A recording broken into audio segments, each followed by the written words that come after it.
Assalamualaikum warahmatullahi wabarakatuh. Selamat pagi, selamat siang, selamat malam yang menyaksikan video ini. Salam sejahtera, Om Swastiastu, salam kebajikan. Baiklah teman-teman, di sini pada kesempatan saat ini saya akan menjelaskan tentang materi Social Anxiety Disorder. Nah, sebelum masuk pada materi, perkenalkan terlebih dahulu, nama saya Aryo Gawinata, mahasiswa aktif dari Prodi Bimbingan dan Konseling Universitas Teknologi Yogyakarta. Baiklah, langsung saja kita masuk kepada materi. Nah, apa sih yang kalian ketahui tentang social anxiety disorder? Oke, di sini social anxiety disorder adalah kecemasan yang ditandai dengan kecemasan yang luar biasa, kemudian kesadaran diri yang berlebih dalam situasi sosial sehari-hari. Nah, social anxiety disorder ini merupakan kondisi di mana seseorang menjadi sangat cemas ketika menjadi sasaran pengawasan oleh orang banyak.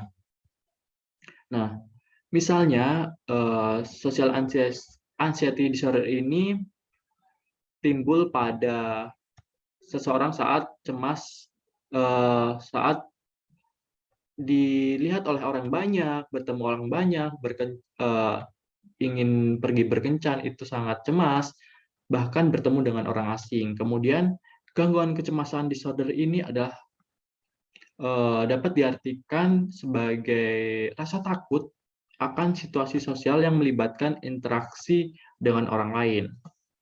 Nah, teman-teman tahu nggak sih, social anxiety disorder ini merupakan tergolong sebagai gangguan mental terbanyak bayangan ketiga di dunia. Gangguan ini sebenarnya biasanya muncul pada saat usia anak-anak maupun remaja. Nah, seiring bertambahnya dengan usia, gangguan ini eh, biasanya lebih baik, namun tidak sedikit juga kasus ini yang tidak dapat hilang dengan sendirinya, begitu teman-teman.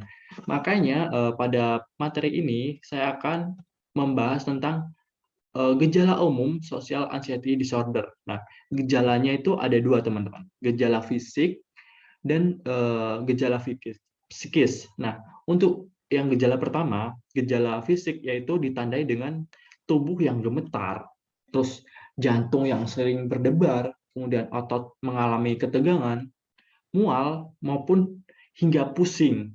Nah, yang kedua yaitu gejala psikis yang ditandai dengan perasaan yang selalu ingin melarikan diri, selalu menghindar, cemas yang sering berkelanjutan, menghindari kontak mata pada orang lain, dan bahkan menghindari aktivitas sosial.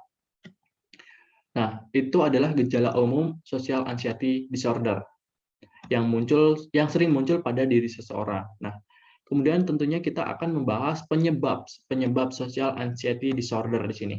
Nah, penyebabnya itu ada tiga, teman-teman. Yang pertama yaitu sifat yang diturunkan ataupun parenting. Nah, maksudnya yaitu gangguan kecemasan yang diturunkan dalam keluarga, namun tidak diketahui dengan yaitu proporsinya itu genetik ataupun melihat faktor lingkungan. Nah, faktor pola asuh juga dapat mempengaruhi kecemasan sosial pada diri seseorang, teman-teman.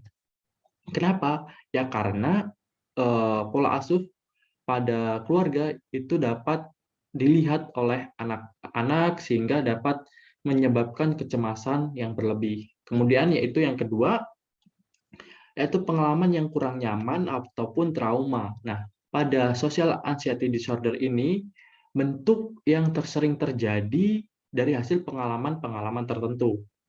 Hal ini terjadi uh, pada anak-anak yang sebelumnya mengalami situasi yang kurang nyaman ataupun menyaksikan kejadian yang traumatis seperti itu, teman-teman. Dan dapat mengganggu kecemasannya sehingga kecemasannya akan mengalami tingkat yang parah ataupun mengalami trauma seperti itu, teman-teman. Kemudian yang ketiga ini yaitu gangguan kesehatan ataupun efek obat. Nah, sementara untuk penyebab yang ketiga ini, sebagian orang memiliki kecemasan berlebih karena timbul dari gangguan kesehatan, misalnya memiliki riwayat jantung, mungkin ginjal ataupun penyakit-penyakit lainnya yang menyebabkan kecemasannya akan penyakitnya tersebut muncul, sehingga dia fungsi kesehariannya akan terhambat, begitu teman-teman. Dan juga penggunaan narkoba ataupun alkohol yang menjadi faktor resiko atau dapat memperparah kondisi kecemasan, gangguan kecemasan ini, teman-teman. Nah, kemudian setelah kita mengetahui penyebab social anxiety disorder di sini, kita akan membahas tentang cara mencegah anxiety disorder untuk dapat tidak mengalami gangguan tersebut. Nah, ada 4 menurut saya, yaitu untuk mencegah gangguan kecemasan ini. Yang pertama itu evaluasi pola pikirmu. Kita dapat berpikir rasional, jangan berpikir pesimis, dan berakar pada pikiran yang benar, seperti itu teman-teman. Melawan rasa takut dan dapat mempertanyakan apakah perbuatan kita ini benar atau tidak agar dapat mengendalikan pikiran kita. Nah, kemudian yang kedua nih. Yang kedua yaitu tenangkan diri dan bernapas dalam. Kita dapat membutuhkan maksudnya kita dapat menenangkan diri dengan bernapas dalam 4 hitungan selama 5 menit. Dan dilakukan mungkin pada malam hari atau menjelang tidur agar dapat membantu memperlambat detak jantung yang bisa membantu meminimalisir gangguan kecemasan kita. Nah, yang ketiga yaitu kita dapat menggunakan aromaterapi yang tentunya dapat merilekskan diri kita. Nah, aromaterapi ini baik dalam bentuk minyak, dupa, ataupun lilin yang memang sudah terbukti ya teman-teman, terbukti dapat menenangkan diri kita. Nah, karena di sini aromaterapi dianggap sebagai pembantu mengaktifkan sebuah reseptor kalau kita sebut mungkin pada otak, dan tentunya dapat berpotensi untuk mengurangi kecemasan kita.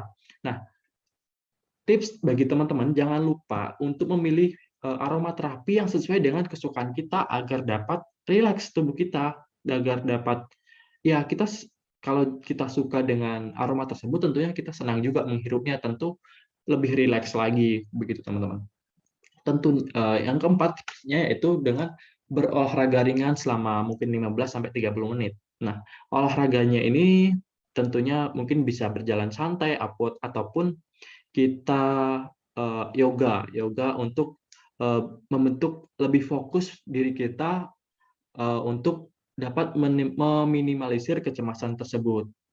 Begitu teman-teman. Selanjutnya kita akan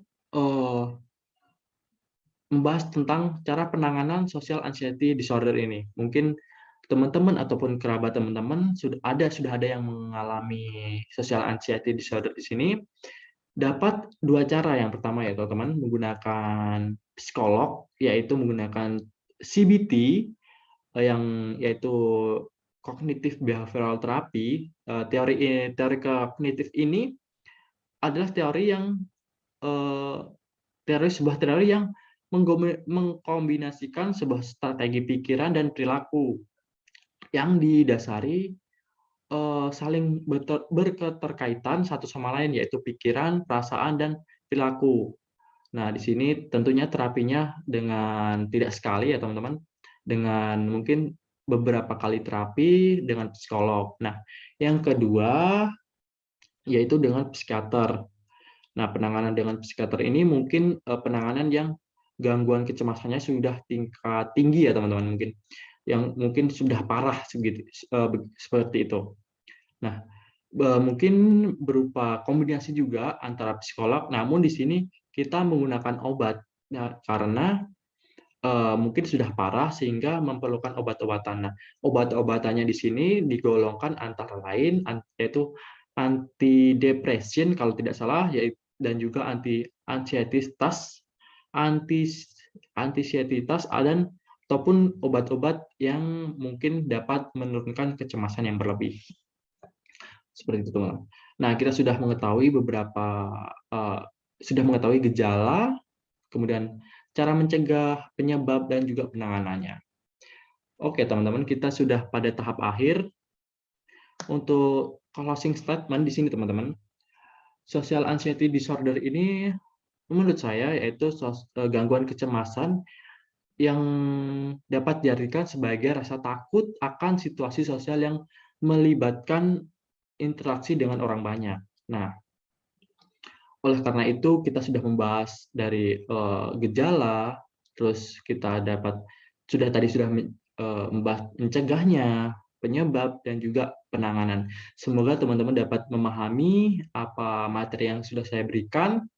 Kurang lebihnya mohon maaf apabila ada kekurangan. Wassalamualaikum warahmatullahi wabarakatuh.